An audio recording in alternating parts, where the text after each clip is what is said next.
the pirates.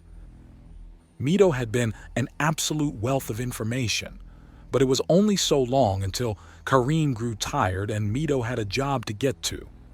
Man is a janitor whose method is to basically Roomba things up as he moves over things and then dump everything into a trash can. Apparently Kareem is a little ahead development-wise, but not abnormally so. The most basic shifts after learning to mimic things and basically move and speak were to inflate and deflate through self-dilution and absorption. Apparently, the water in a slobe is concentrated. By reducing the concentration, they can grow in size, and for a time they can drink in a huge amount and expand to much greater size, but they'll be clumsy like that. The stage that Kareem is at is the next one. He's a little early for it though. It involves getting really creative with your form, stretching, shifting, and oozing around things outside of any kind of humanoid form. When Kareem had slingshot himself around and broke the window were good examples of that. It was instinctive though. His need to run had made that one happen. Soon enough after that, the little guy will figure out the joys of suction and the use of tiny micro cracks to open up his movement range. They're going to have to pry him off the ceiling now and again if he starts to throw a fit or get pouty.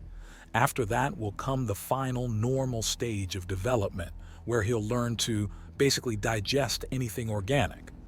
That's sort of the final step before adulthood, as after the first few, the development of a slobe takes about 15 years to fully grow.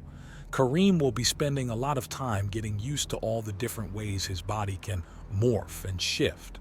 That's supposed to take several years before the suction and gripping stage starts off, and after a few years of that is learning to shift the body chemistry to break most things down, which should translate to Kareem opening up how much and what he wants to eat. It's apparently the biggest period of growth, as by combining the digestion ability with the inflation ability would let him take better and better control of larger forms by eating until the dilution level went down enough to be easily controlled. In theory, Kareem, or any other slobe for that matter, would be able to grow to truly titanic sizes. Of course, slobes have weaknesses too. Lasers and plasma will brutally damage a slobe by boiling them, and while they're heavily resistant to physical harm, his core is literally every organ in his body. His brain, his digestive system, his sensory organs, and later in his life will have little nodules growing from where he can bud off a new slobe.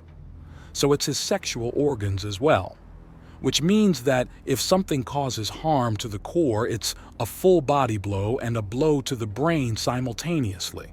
So kinetics are something to be afraid of, but there's all sorts of strangeness with the biology. Apparently afterwards, if a slobie has a more martial or curious bend about their biology, then they can learn to harden and solidify parts of their body. That's the point where a slobe starts to become a real shapeshifter rather than just a jello person. The solidifying can then later be combined to create a false core and allows a slobe to break into two, with the new self being a direct puppet of the primary body. That is a level of tactical scary that Beck has a hard time considering, especially with the sort of sidestep that can happen at the same time as solidifying depending on the individual slobe.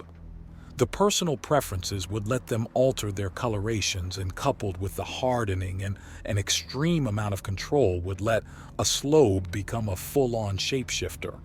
At that point, they're a nightmare on both the intelligence side of things and in combat as well. However, the oldest and most focused slobes are said to be able to completely alter their chemical makeup as well, to the point they can straight up baffle chemical scanners and apparently even DNA tests. Of course, that bit of madness was only ever done by accredited masters of chemistry and biology, the kind of people whose pithy sayings get mentioned in textbooks. Apparently what Franklin's been crowing about how knowledge amplifies power was right on the money. Of course the man was saying that as he was demonstrating an energy blast and then demonstrated the knowledge by conjuring up some inane 3D pattern in midair and then shooting through it to focus the beam.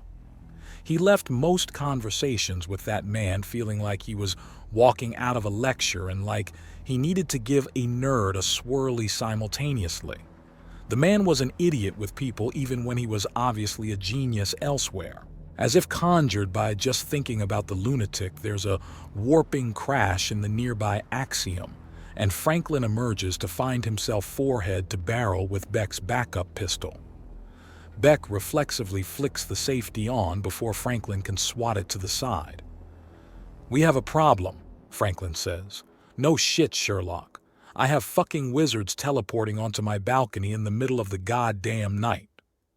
Worse, actually, and we can't risk it on the airwaves."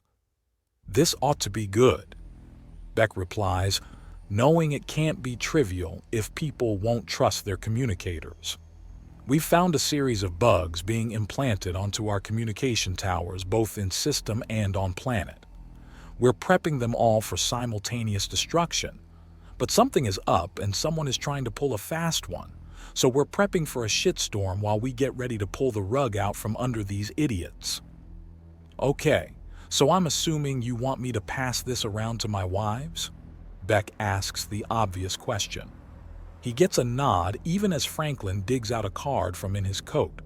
It's a miniaturized blueprint of a device with a symbol of a trinity of sharp-pointed diamonds all pointing downwards on it. "This one of the bugs?" "Yes. The symbol on it isn't one anyone's familiar with so far, but it's what to look out for," Franklin says, and Beck snorts.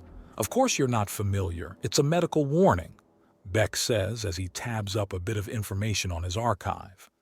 After a moment, he nods. "It basically means that there's severe biological risk, fumes, acid, teeth, or other such things." "A medical biological warning?" Franklin asks. "They're usually found on apex races. The human stomach, for instance," Beck says, and Franklin nods in understanding. Of course it could mean nothing. They might have just seen it as a danger warning and thought it was cool looking. Franklin notes and Beck shrugs. "Yeah, that's true."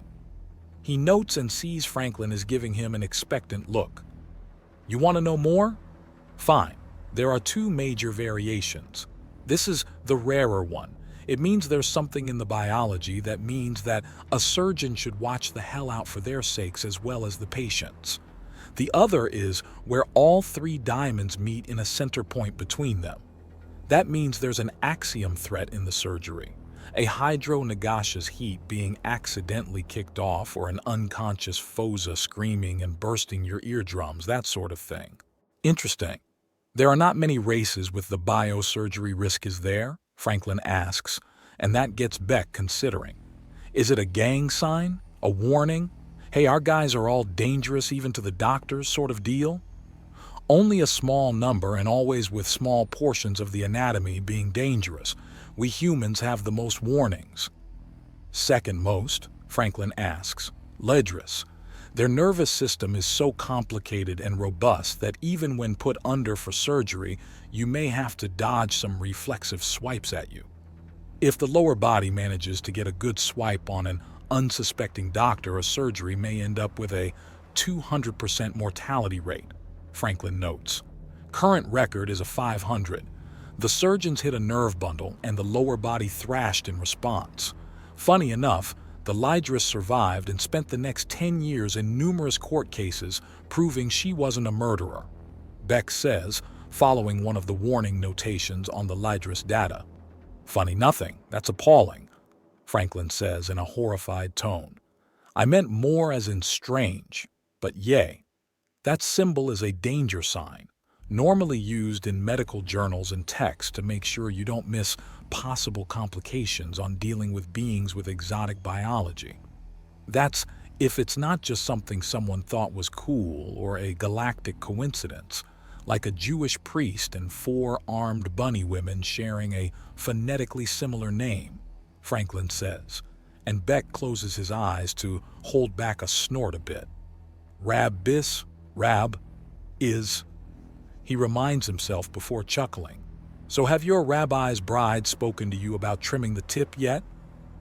"I'm going to warn Victor," Franklin states even as he offers Beck a bit of a glare. Tell him he still owes me a bottle of the good stuff after our last bet, Beck says, and there's a short roll of the eyes from Franklin even as he rips at the axiom and is then gone. He lets out a few chuckles. The other man may be a teleporting space wizard, but Beck easily kept pace. Still, some fucker is bugging the communications network and they have a symbol, meaning an organization. Great, just great. Well, if I wanted peace, I would have... What could I have done to live a peaceful life? Beck asks himself after a bit. Kara, if I didn't want problems, I wouldn't have been born. Let's get to it. The news had gone over fairly well. After all his suggestion to keeping everything important to in-person conversations and fill the communicators with meaningless drivel meant that everyone could talk long and loud about Kareem and arrange for meetings in person. Simple security ideas that were easy to follow. Of course, this meant that the girls started sending out pictures of Kareem all over the place, but that was fine. One random slime boy just clogging up the sensors of spies. Sure, that works. Still, his paranoia at knowing there was a possible attack incoming had him check the apartments. Then he checks all the balconies and the rooftop parking area. Then he started systematically going down the floors, looking for any unusual variations in the security system, and then checking again as he went back up after hitting the third and final basement level. It was a good habit to check the perimeter and security when you were anxious. It gave you something to do, and the heightened tension either bled out as you secured your safety or was rewarded by actually finding something. Unfortunately, Beck is in the unhappy third category of being unsure. He found no bugs or discrepancies in the security of the building, but there were some people that were hanging around and just watching. Far too long for it to be casual, but he couldn't just consider them hostile as well. He's a dude, they're ladies, and they likely would want a piece of him whether they're part of this latest problem or not. Still, he took some pictures with his communicator. As the device itself isn't compromised, he can use it as a camera still, but he'll have to wait until whatever trick they're pulling on the listening bugs goes through, or until he's given a clear to start running their profiles through databases. Even accessing a database and doing it manually is ill-advised, as it might spook them into doing something stupid. Still, 3 possible women watching his home.